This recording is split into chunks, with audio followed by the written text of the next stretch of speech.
Go. Welcome everybody to this AARP webinar, 10 Retirement Planning Tips. I expect this session to take about 30 minutes, give or take a few minutes one way or the other. My name is Roger Pritchett. I'm a volunteer with AARP and I help with these AARP talks and workshops. I want to express my gratitude to Jeannie Burris and the Central Arkansas Library System for hosting this session. And fortunately, we're recording this and now people will be able to come in and view it at their leisure. I'm looking forward to facilitating this session on retirement planning.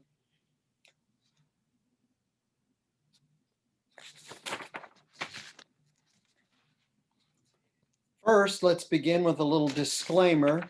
This session is not intended to constitute any investment, tax, or legal advice. If you need that kind of advice, we recommend that you seek the advice of a professional. And we're going to talk a little bit more about seeking the advice of a professional as we go along today. So just keep that in mind. In this session, you're going to learn about some ways to jumpstart your retirement savings, some things to consider when timing your retirement, that is, thinking about when to retire, and then some considerations to make when seeking help from a financial professional, along with some other ideas along the way. First of all, I want to encourage you and say, you can do this. If you've ever saved for a goal and met it, if you've ever pulled off a big purchase like a car or a house, or if you've put yourself or a child through college, you've shown that you already have some financial savvy. And so you can do what it takes to plan and to save to meet your retirement needs.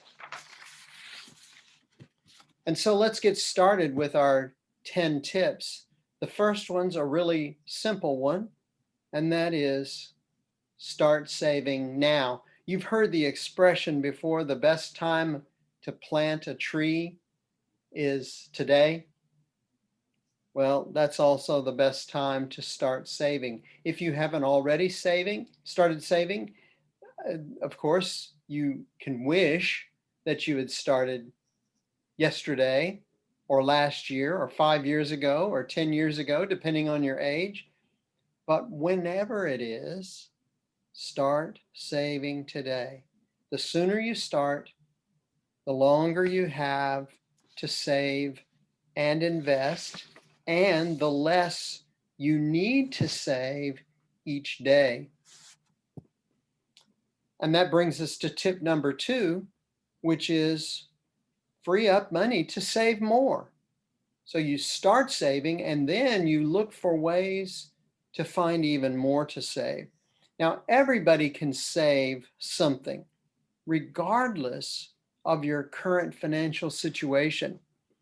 Every dollar you don't spend is money you could be saving for the future. And so think of creative ways to cut costs and get a handle on your credit card debt. Make a payment plan and stick to it, and then dedicate those monthly payments to saving once you're all paid up. Just think, even raising your thermostat 1 degree or lowering it 1 degree in the winter, raising it 1 degree in the summer can save a little bit of energy costs.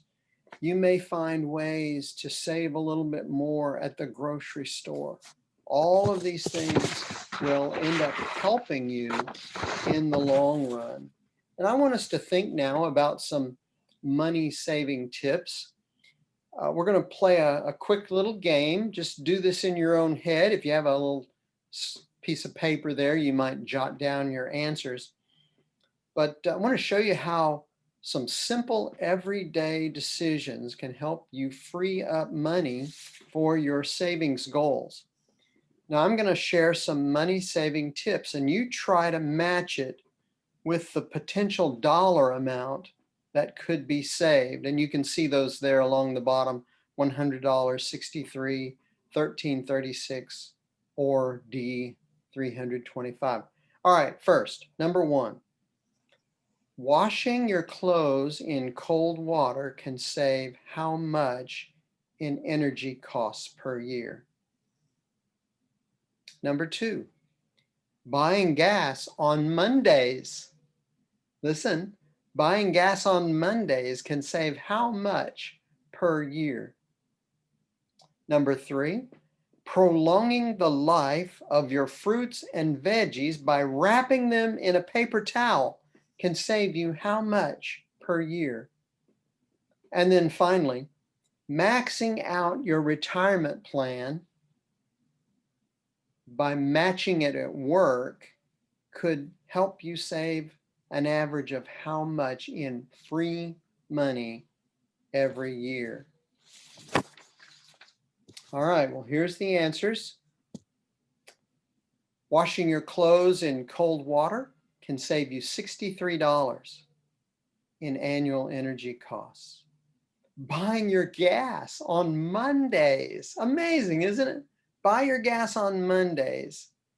And in at least 23 states, according to Gas Buddy, you could save $325 a year. Now, how long would it take you to figure that out on your own? I'm not sure I would have ever done it. That's a good bit of money. You can prolong the life of your fruits and veggies by wrapping them in a paper towel, and that could save you $100 a year. It's amazing to me how much food we have to end up throwing out from spoilage, and we're even aware of it, and we try not to do that. And then finally, the big one, you can save an average of $1,336 by participating in your company's 401k and getting their match. A lot of companies will do that. Now, if you're not involved in a company that has the 401k and the match, then I'm sad about that for you. But some people do have that. And if you do, then you need to take advantage of it. That's a lot of money to add to your savings total every year. Well, think about it. How did you do? Did you know much about these particular money saving tips? And then think what you could do by spending a little time doing some research and finding other tips. Now, it's possible that these tips don't apply to you as much as they might to another person, but that's where doing some investigation, some research could help you to find ways that do make a difference in your life. And so here's tip number 3 now. Do you have access at your company to a 401k? And does your employer match it? You need to participate. It's the best way. It's lots of free money. It's a big help. Among workers with access to an employer-sponsored retirement plan, more than 7 million don't participate, and 28% of people don't contribute enough to reach their company match. And so they're leaving free money on the table. To make the most of your 401k and the match, you need to try to save at least as much as your employer matches. And then consider putting your money in that 401k, in one of those target date funds for your investments, they offer a mix of assets that adjust based on your expected retirement date. For example, if you're going to retire in 15 years, you'd want to get a target date 2035 fund. Now, if you don't have access to a 401k, you can still benefit from this. You just need to open your own IRA through a bank or some other financial institution like Vanguard or Fidelity, and sock away as much as you can. And there's some tax savings in that as a possibility also. Here's one more resource you might want to look at. Look at this website, aceyourretirement.org. aceyourretirement.org. AARP and the Ad Council developed this online interactive resource, and it's geared to folks who may have a 401k through work, but could use some guidance on how to make the most of it. I want to encourage you to go there when you have a moment. Jot that down, aceyourretirement.org. Here's tip number 4. If you get a raise, then give your savings a raise too. When you get a raise or a bonus, or let's say you get a tax refund, share some of that money with your retirement savings. Some people call that paying yourself first. Pay yourself first. Make sure that you get some of the benefit from that raise or from that tax refund. Now, one way to make it easier is to take a little bit of the money and do your splurge, get something you'd like, but then be sure that you're putting some part of that raise or that tax refund away into savings. Here's tip number 5. Did you know that if you're over 50, that you can save an additional $6,000 in your 401k or $1,000 in your IRA each year? That's above what other people are able to say. And they call it sort of a catch up. And so if you haven't saved as much in the past as you would have liked, if you didn't max out your investments, now you can do a little bit of catch up, and that can help you out. Here's a biggie. Tip number 6. Know what your goal is. It's hard to know if you're saving enough if you don't have a goal to measure it against. And there are a lot of tools online. On this slide, you have one, aarp.org/retirement calc, C-A-L-C, retirement calc. And these can help you define a specific retirement savings goal. But of course, in this day and age, we're all very Google savvy. We're internet savvy. And so you know that you could Google in your web browser on retirement goals and get all kinds of information, all kinds of resources to help you be able to set your goal. And I won't even begin to try to guess what your goal should be, but you need to think about it. And the sooner you do, the sooner you set that goal, then the sooner you can start taking steps toward meeting that goal. All right. Now let's talk about tip number 7, and that's to consider working longer. If you are one of those folks who hasn't started early on, or you haven't been able to put enough away into savings or in retirement investments, if you're concerned you're not going to have enough money to retire on, consider working longer, or even taking part-time gigs in retirement. And there's a lot of ways to do that. We've all heard about the so-called gig economy, and there are lots of jobs out there that you can do part-time. I have a friend who delivers fast food meals to people at home, and he's actually doing it as a full-time job, and he's making ends meet doing that.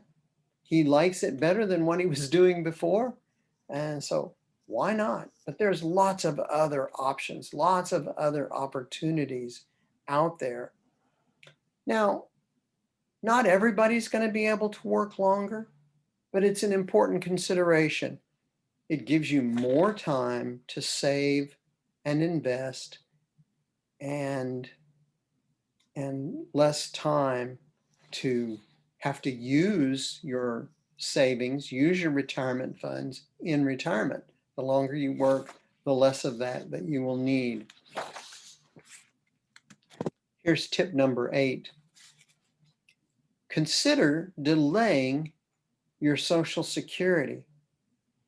You can receive 100% of your benefit at the normal or full retirement age, which is between 66 and 67 years, depending on your year of birth. For example, my full retirement age, FRA, is 66 and 2 months. If you're a little bit younger than I am, then it might be as late as age 67. Now, a lot of people choose to take their benefit as soon as it's available to them at age 62.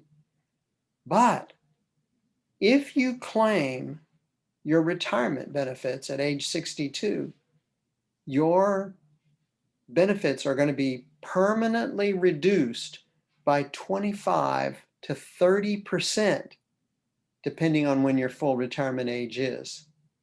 So you do get a reduced benefit when you choose to take those benefits at your first opportunity, which is age 62. On the other hand, you can also delay your benefits beyond your full retirement age. Again, mine was 66 and 2 months. And this increases your benefit by 8% per year up to age 70. So you could, by delaying your retirement for the full amount of time, get up to about 32% more than you would at your normal retirement age. Now let's take a look and see what that might look like. Here's a chart that shows how your claiming age for Social Security can affect your benefit. In this example, the person's full benefit is 1,000. You can see the yellow bar right there in the middle at their full retirement at age of 66. Any benefits received earlier, shown in red, are reduced, and any benefits that start after age 66, which are shown in green, are higher.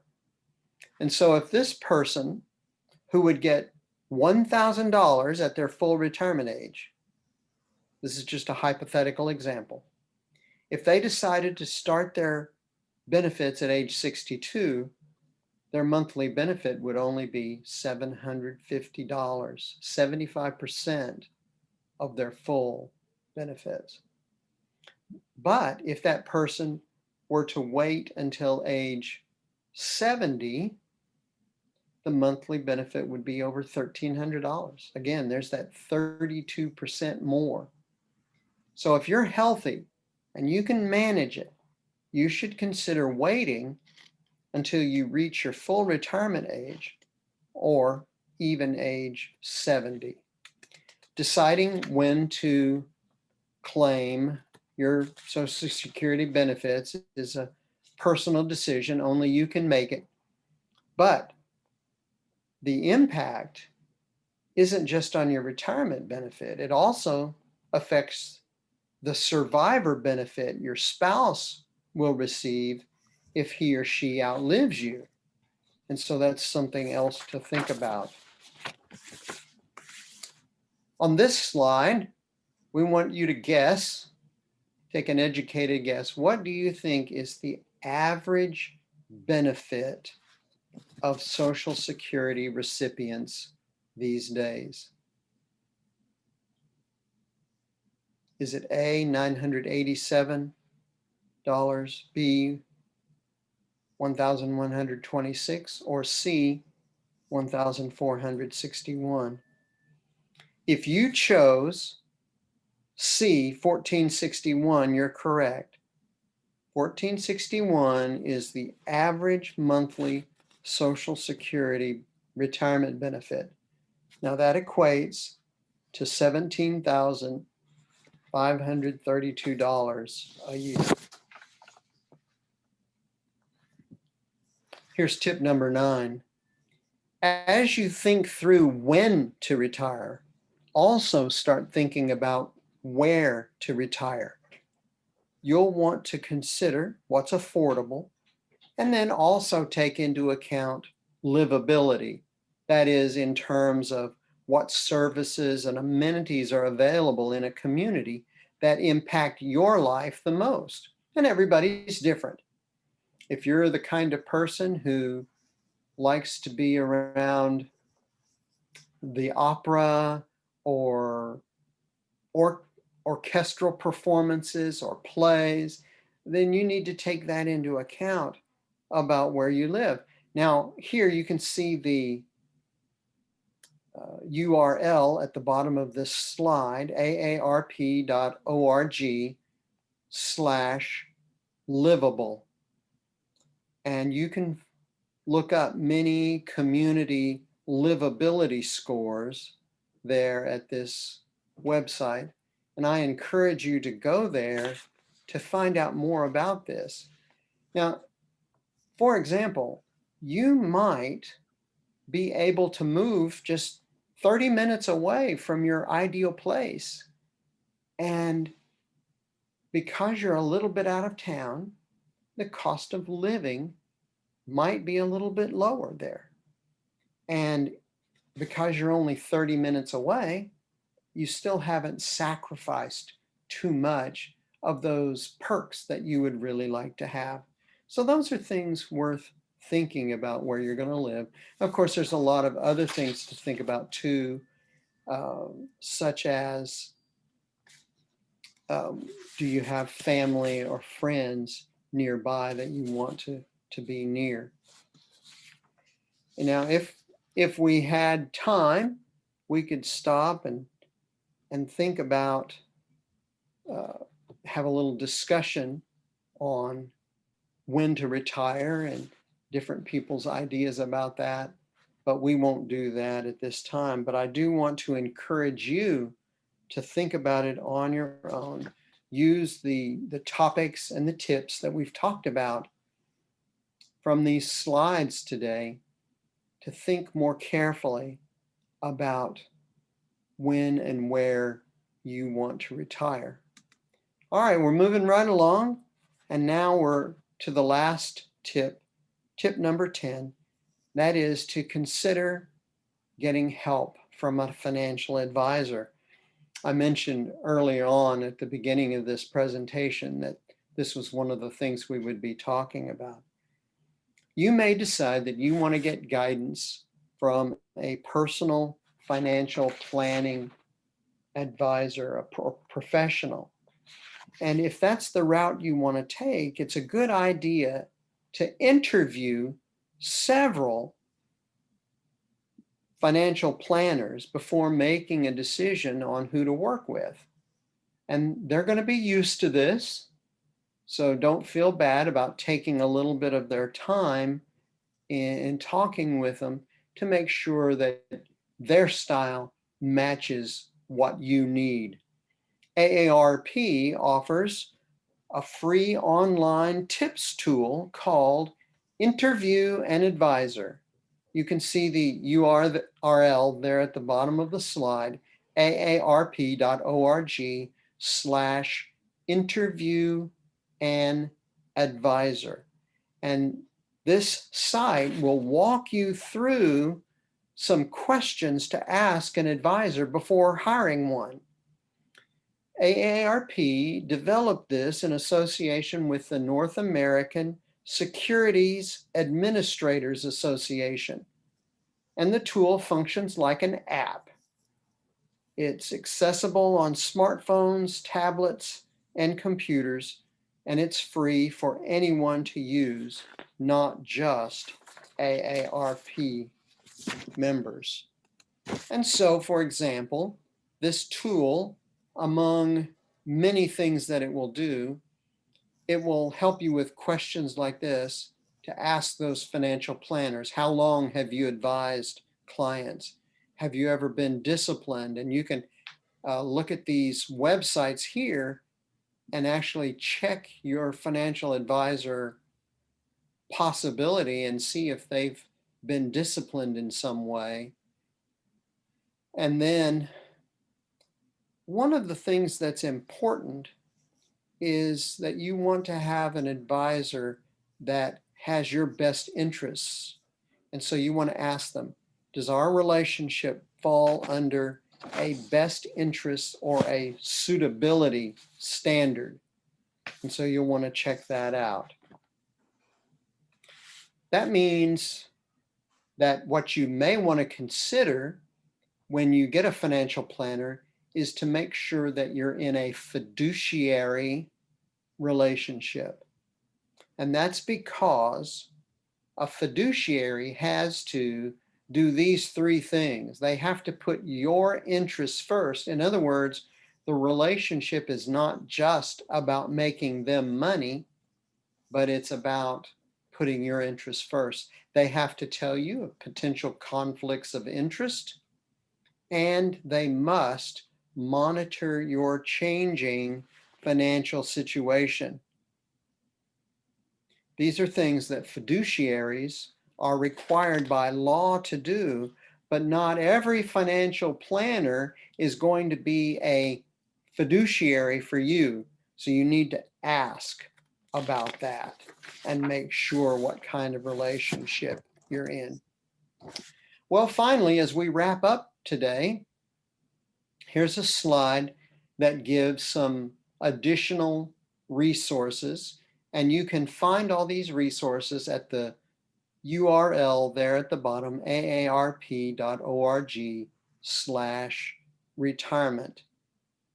And so I want to encourage you on your own time to go there. Please take the time to use these resources that AARP has offered to you. And of course, you'll do it when you're not going at such a quick pace, and you'll have time to think about them more and really stop and consider how they affect your particular situation.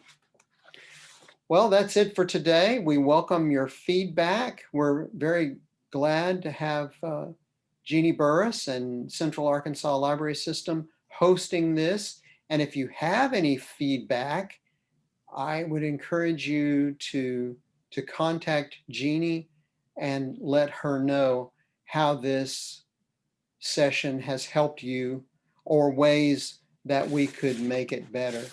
And I want to say thank you for joining us today. I hope it's been helpful, and I wish you happy planning for your retirement.